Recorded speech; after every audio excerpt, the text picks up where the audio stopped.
In today's Meta Monday episode, this deck profile video looks over two distinct lists, one of which has the potential for being easily salvaged post-restriction. With BT15 pre-release set for this weekend, and general release dropping the week after, you have exactly 13 days to get all your Apocalymon shenanigans out before the deck is effectively reshaped into something completely different. March 1st is that date, where that restriction list goes into effect, and decks that were abusing this card in the Garurumon engine will cease to exist. That being said, Apocalymon has a few ways to play it, and these two are the most popular ones, with Top Cut having the first Ultimate Cup of the year, and BT15 being legal. Definitely expect quite a few of these decks to pop up. For the first variant of the deck I want to go over, it's the Garurumon variant.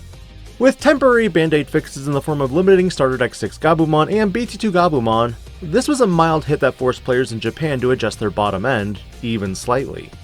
To that end though, these 4 Sunomons, 10 Gabumons, and 8 Garurumon Digimon are largely the core of the engine that literally can be splashed into anything. Beelstarmon? Easy. I've even been tinkering with a build for Machinedramon. Like you say run from My Hero Academia, if you're a deck that needs your trash filled for any reason, it could go in anything. Sunomon is your draw one when you trash a card from your hand.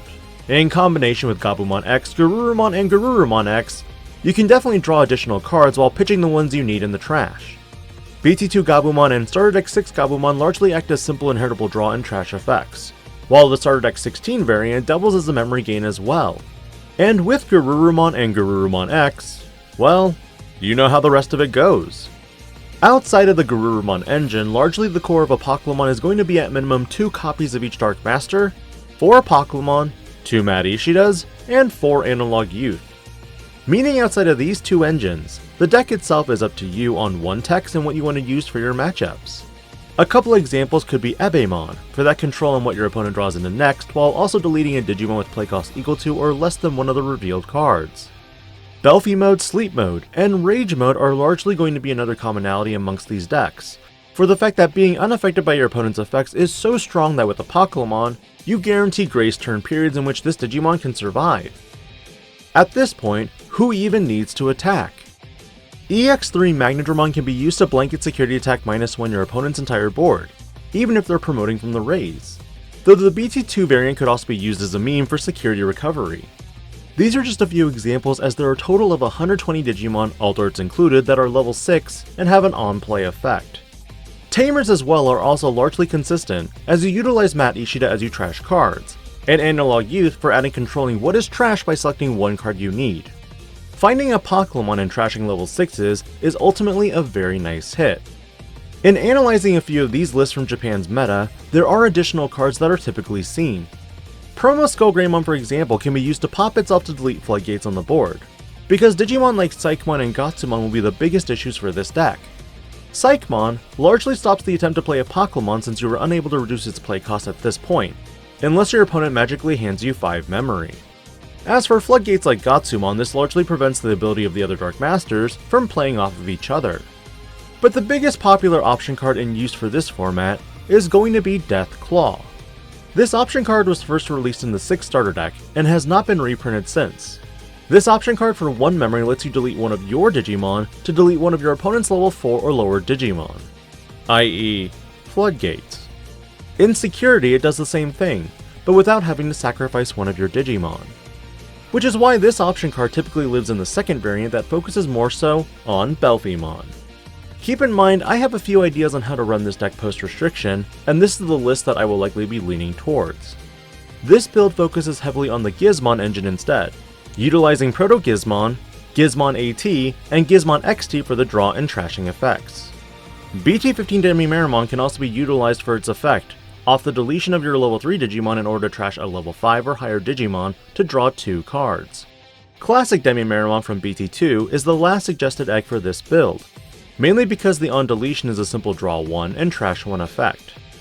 Gizmons cannot Digivolve, but you can utilize them for their specialized effects, which can reduce their cost by deleting a lower level Digimon than their respective forms. Proto Gizmon, for example, though a level 3, can be played by deleting a level 2 Digimon in your breeding area. On play, draw 1, trash 1. Instant ability to draw and trash is better in the grand scheme of things than having to attack in the case of Eismon.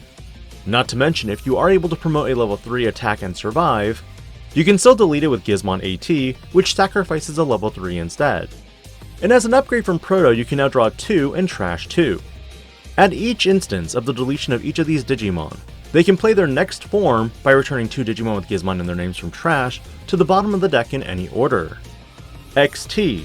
The final variant simply has Blocker and an on-play effect that can play Akihiro Kurita from trash without paying cost. When this Digimon is deleted, you start the whole cycle again with Proto Gizmon. But this is where Akihiro helps. This tamer helps you play Belphemon for a reduced cost by deleting one of your Digimon with Gizmon in its name. Effectively, you can delete Gizmon XT to reduce Belphemon's Sleep Mode or Rage Mode for a reduced cost, and then play the Proto Gizmon assuming you have enough Gizmons in trash. It also acts as pseudo removal against level 6 Digimon.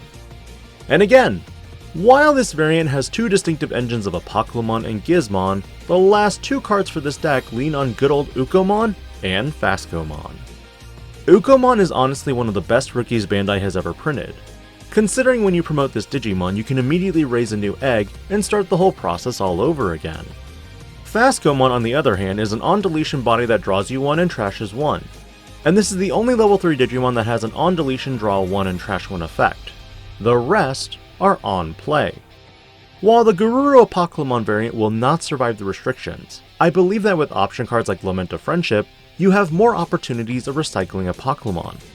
The only problem is finding him first. If Apocalymon ends up in security, Lament is the next card that needs to be found.